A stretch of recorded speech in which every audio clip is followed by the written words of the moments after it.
नमस्कार दोस्तों, स्वागत है आपका मेरे इस यूट्यूब चैनल में।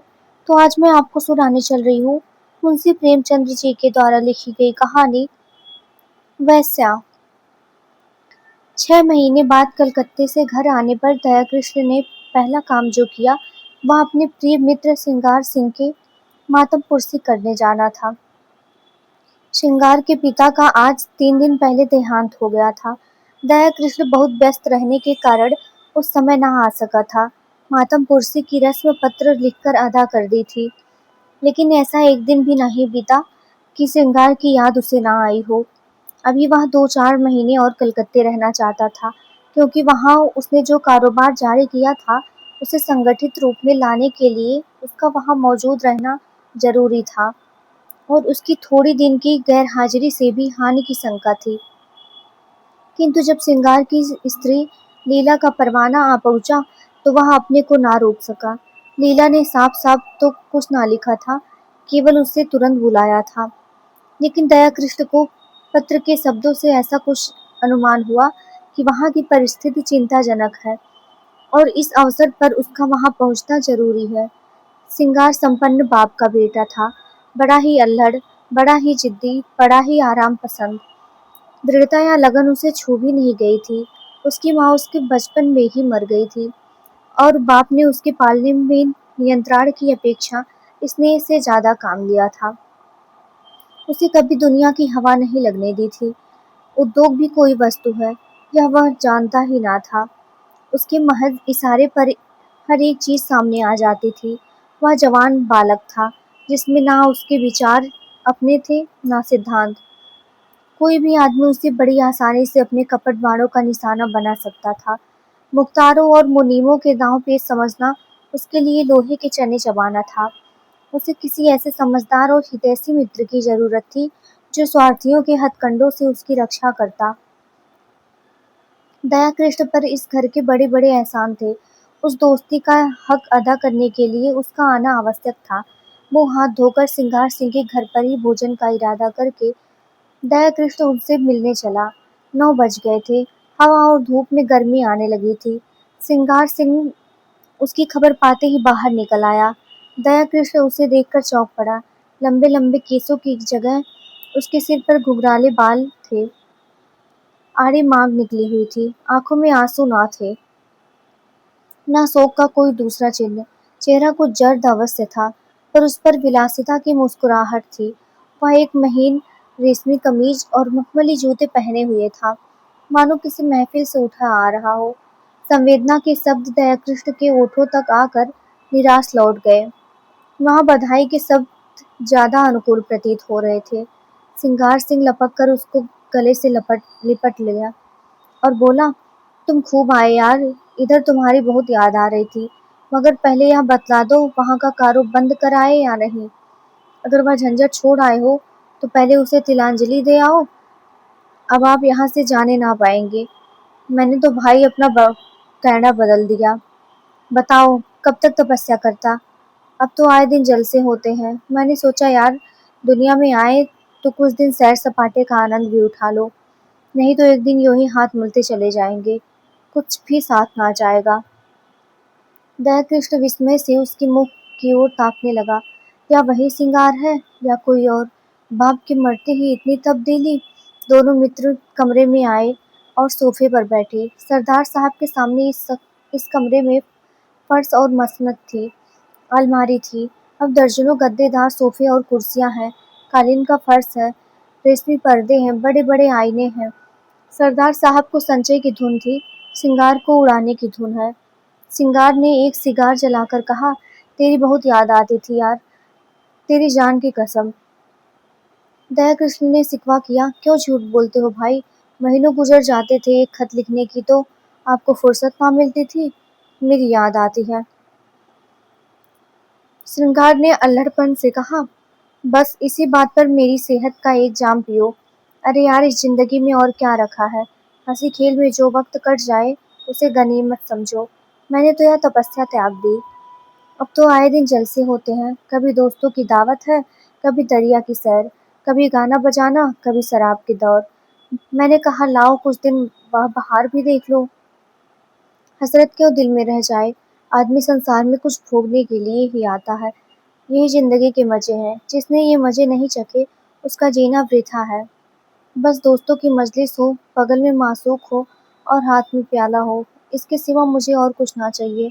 उसने अलमारी खोलकर एक बोतल निकाली और 2 गिलासों में शराब डालकर बोला, यह मेरी सेहत का जाम है, इनकार ना करना।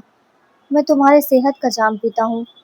दया कृष्ण को कभी शराब पीने का अवसर ना मिला था। वह इतना धर्मात्मा तो ना था कि शराब पीना पाप समझता। हाँ, उसे दुर्व्यसन समझता था। गंध ही से उसका जी मितलाने लगा। उसे भय हुआ कि वह शराब को चाहे मुंह में ले ले, उसे कंठ के नीचे नहीं उतार सकता।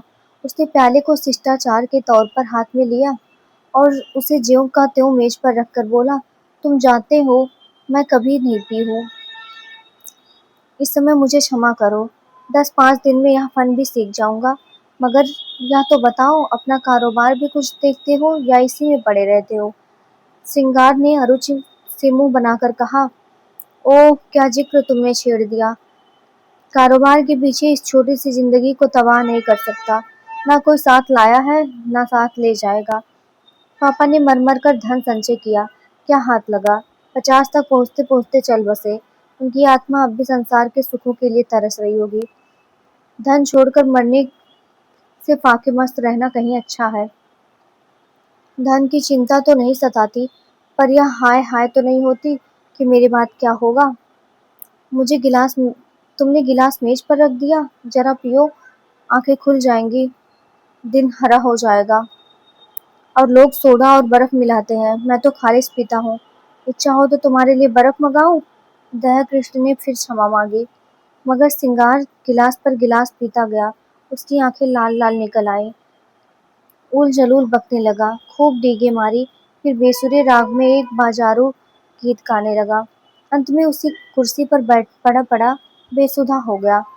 सहसा पीछे का पर्दा हटा और लीला ने उसे इशारे से बुलाया। दया कृष्ण की धमनियों में सद्गुण वेग से रक्त दौड़ने लगा। उसकी संकोचमय भीरु प्रकृति भीतर से जितनी ही रूपाशक्त थी, बाहर से उतनी ही विरक्त। सुंदरियों के सम्मुख आकर वह स्वयं अवाक हो जाता था। उसके कपोलों पर लज्जा की लाली दौड़ जाती थी और आंखें झुक जाती थी, लेकिन मन उनके चरणों पर लौटकर अपने आप को समर्पित कर देने के लिए विकल हो जाता था। मित्रगण उसे बूढ़े बाबा कहा करते थे। स्त्रियां उसे अरसिक समझकर उससे उदासीन रहती थी। किसी युवती के साथ लंका तक रेल में एकांत यात्रा करके भी वह उससे एक शब्द भी बोलने का साहस ना करता। हाँ, यदि युवती स्वयं उसे छेड़ती तो वह अपने प्राण तक उसकी भेंट कर देता। उसके इस संकोच में अवरुद्ध जीवन में लीला ही एक युवती थी जिसने उसके मन को समझा था और उससे सवाक सहृदयता का व्यवहार किया था। तभी से दयाकृष्ण मन से ही उसका उपासक हो गया था। उसके अनुभव शून्य हृदय में लीला नारी जाति का सबसे सुंदर आदर्श थी। उसकी प्यासी आत्मा को शरबत या लेमनेड की उतनी इच्छा न थी जितना ठंडे मीठे पानी की। लीला में रूप है, लावण्य है, सुकुमारता है, इन बातों की ओर उसका ध्यान न था। उससे ज्यादा रूपवती, लावण्यमयी और सुकुमार युवतियों उसने पार्कों में देखी हैं। लीला में सहृदयता है, विचार है, दया है, इन्हीं तत्वों की ओर उसका आकर्षण था। उसकी रसिकता में आत्मसमर्पण के सिवा और कोई भाव न था। लीला के किसी आदेश का पालन करना उसकी सबसे बड़ी कामना थी। उसकी आत्मा की तृप्ति के लिए इतना काफी था। उसने कांपते हाथों से पर्दा उठाया और अंदर आकर खड़ा हो गया और विस्मय भरी आंखों से उसे देखने लगा। उसने लीला को यहाँ ना देखा होता तो पहचान भी ना सकता। वह रूप, यौवन और विकास की देवी इस तरह मुरझा गई थी जैसे किसी ने उसके प्राणों को चूस कर निकाल लिया हो। करुण स्वर में बोला, यह तुम्हारा क्या हाल है लीला? बीमार हो क्या? मुझे सूचना तक ना दी। लीला मुस्कुरा कर बोली, तुमसे मतलब? मैं बीमार हूँ या अच्छी हूँ तुम्हारी बला से? तुम तो अपने सैर सपाटे करते रहे। 6 महीने के बाद जब आपको याद आई है तो पूछते हो बीमार हो। मैं उस रोग से ग्रस्त हूँ जो प्राण लेकर ही छोड़ता है। तुमने इन महाशय की हालत देखी? उनका यह रंग देखकर मेरे दिल पर क्या गुजरती है, यह क्या मैं अपने मुंह से कहूँ तभी समझोगे। मैं अब इस घर में जबरदस्ती पड़ी हूँ। और बेहयाई से जीती हूँ। किसी को मेरी चाह या चिंता नहीं है। पापा क्या करें, मेरा सुहाग ही उठ गया।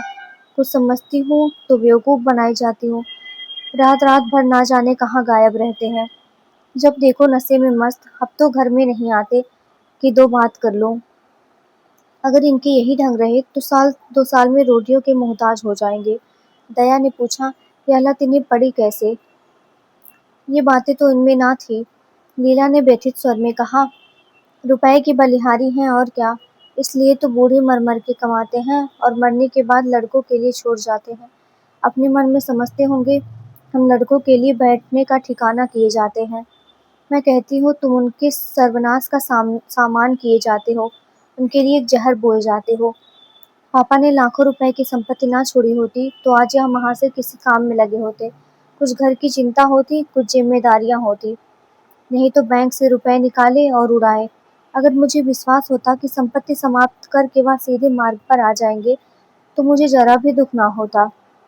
पर मुझे तो यह भय लगा है कि ऐसे लोग फिर किसी काम के नहीं रहते, या तो जेल खाने में मरते हैं या अनाथालय में।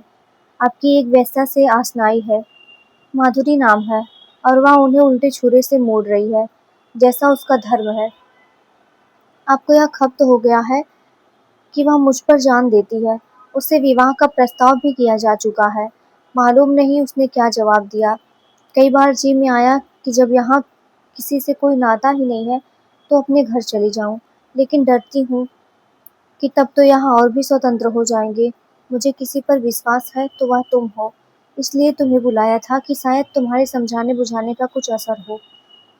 अगर तुम भी असफल हुए तो मैं एक क्षण यहाँ ना रहूंगी। भोजन तैयार है, चलो खा लो। दयाकृष्ण ने सिंगार सिंह की ओर संकेत करके कहा, और यह, या तो अब कहीं 2-3 बजे चेतेंगे, बुरा ना मानेंगे। मैं अब इन बातों की परवाह नहीं करती। मैंने तो निश्चय कर लिया है कि अगर मुझे कभी आंखें दिखाई तो मैं इन्हें मजा चखा दूंगी। मेरे पिताजी फौज में सूबेदार मेजर हैं। मेरी देह में उनका रक्त है। लीला की मुद्रा उत्तेजित हो गई। विद्रोह की वह आग जो महीनों से पड़ी सुलग रही थी, प्रचंड हो उठी।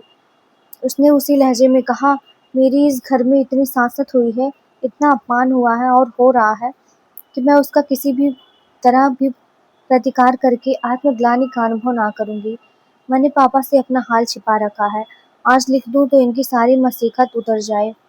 नारी होने का दंड भोग रही हूँ, लेकिन नारी के धैर्य की भी सीमा है। दयाकृष्ण, उस सुकुमारी का वह तमतमाया हुआ चेहरा, वे जलती हुई आंखें, वह कपकपाते हुए ओठ देखकर कांप उठा। उसकी दशा उस आदमी की सी हो गई जो किसी को दर्द से तड़पते देखकर वैद्य को बुलाने दौड़े। आर्द्र कंठ से बोला, इस समय मुझे क्षमा करो लीला, फिर कभी तुम्हारा निमंत्रण स्वीकार करूंगा। तुम्हें अपनी ओर से इतना विश्वास दिलाता हूँ कि मुझे अपना सेवक समझती रहना। मुझे ना मालूम था कि तुम्हें इतना कष्ट है, नहीं तो शायद अब तक मैंने कुछ युक्ति सोची होती। मेरा यह शरीर तुम्हारे किसी काम आए, इससे बढ़कर सौभाग्य की बात मेरे लिए और क्या होगी। दयाकृष्ण वहां से चला तो उसके मन में इतना उल्लास भरा हुआ था, मानो विमान पर बैठा हुआ स्वर्ग की ओर जा रहा हो। आज उसे जीवन में ऐसा लक्ष्य मिल गया था जिसके लिए वह जी भी सकता है और मर भी सकता है। वह एक महिला का विश्वास पात्र हो गया था। इस रत्न को वह अपने हाथ से कभी ना जाने देगा, चाहे उसकी जान ही क्यों ना चली जाए। 1 महीना गुजर गया।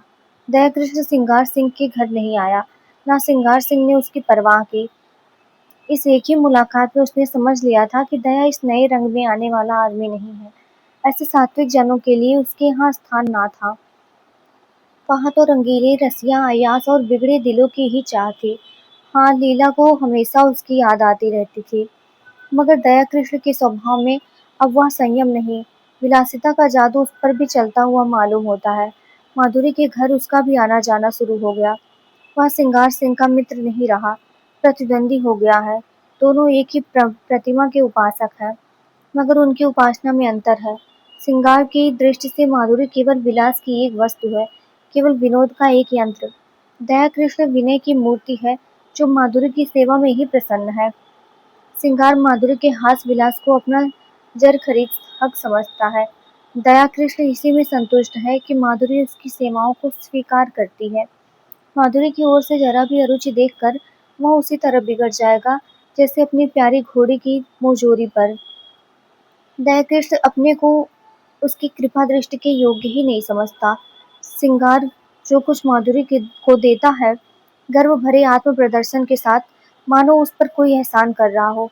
दयाकृष्ण के पास देने को है ही क्या, पर वह जो कुछ भेंट करता है वह ऐसी श्रद्धा से मानो देवता को फूल चढ़ाता हो। सिंगार का आसक्त मन माधुरी को अपने पिंजरे में बंद रखना चाहता है, जिसमें उस पर किसी की निगाह ना पड़े। दयाकृष्ण निर्लिप्त भाव से उसकी स्वच्छंद क्रीड़ा का आनंद उठाता है। माधुरी को अब तक जितने आदमियों में साबिका पड़ा था, वे सब सिंगार सिंह की ही भांति कामुकी, ईर्ष्यालु, दंभी और कोमल भावों से शून्य थे, रूप को भोगने की वस्तु समझने वाले। दयाकृष्ण उन सबों में अलग था, सहृदयी, भद्र और सेवाशील, मानो उस पर अपनी आत्मा को समर्पित कर देना चाहता हो। माधुरी को अब अपने जीवन में कोई ऐसा पदार्थ मिल गया है, जिसे वह बड़ी एहतियात से संभाल कर रखना चाहती है। जड़ाऊ गहने अब उसकी आंखों में उतने मूल्यवान नहीं रहे, जितना यह फकीर की दी हुई ताबीज। जड़ाऊ गहने हमेशा मिलेंगे, यह ताबीज खो गई तो फिर शायद ही कभी हाथ आए।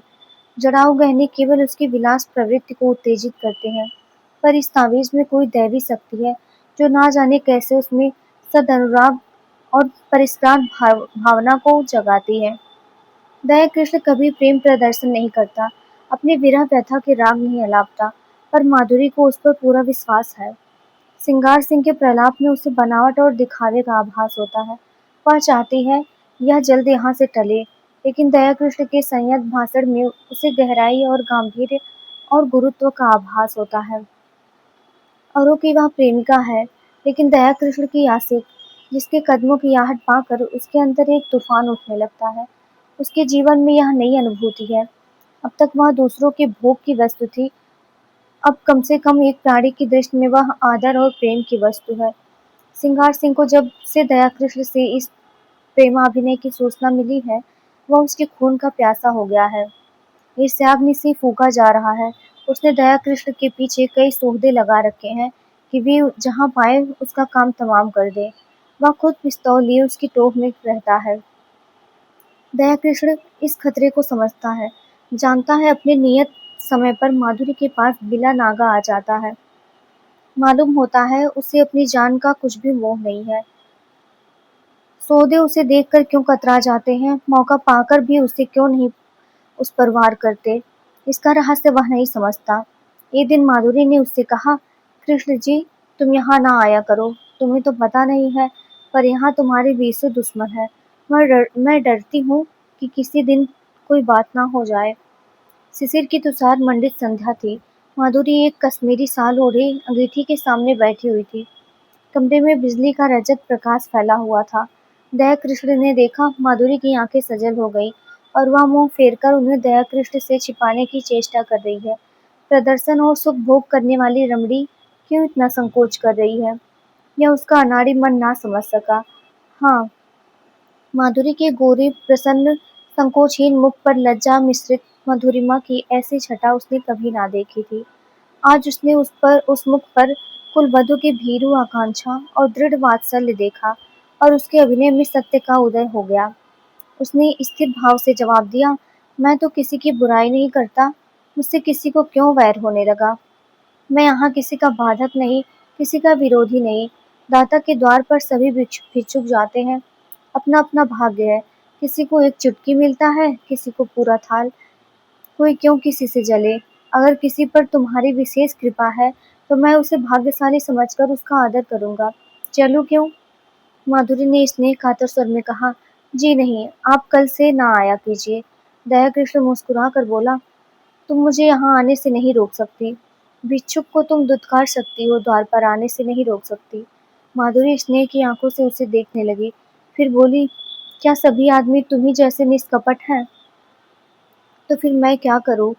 यहाँ ना आया करो, यह मेरे बस की बात नहीं। माधुरी एक क्षण तक विचार करके बोली, एक बात कहूँ, मानोगे? चलो हम किसी दूसरे नगर की राह लें, केवल इसीलिए कि कुछ लोग मुझसे खार खाते हैं। खार नहीं खाते, तुम्हारी जान के ग्राहक हैं। दयाकृष्ण उसी अविचलित भाव से बोला, जिस दिन प्रेम का यह पुरस्कार मिलेगा, वह मेरे जीवन का नया दिन होगा। माधुरी, इससे अच्छी मृत्यु और क्या हो सकती है? तब मैं तुमसे पृथक ना रहकर तुम्हारे मन में, तुम्हारी स्मृति में रहूंगा। माधुरी ने कोमल हाथ से उसके गले पर थपकी दी। उसकी आंखें भर आई थी। इन शब्दों में जो प्यार भरा हुआ था, वह जैसे पिचकारी की धार की तरह उसके हृदय में समा गया। ऐसी विकल वेदना, ऐसा नशा, इसे वह क्या कहे? उसने करुण स्वर में कहा, ऐसी बातें ना किया करो कृष्ण, नहीं तो मैं सच कहती हूँ, एक दिन जहर खाकर तुम्हारे चरणों पर सो जाऊंगी। तुम्हारे इन शब्दों में ना जाने क्या जादू था कि मैं जैसे फूंक उठी। अब आप खुदा के लिए यहाँ ना आया कीजिए, नहीं तो देख लेना, मैं एक दिन प्राण दे दूंगी।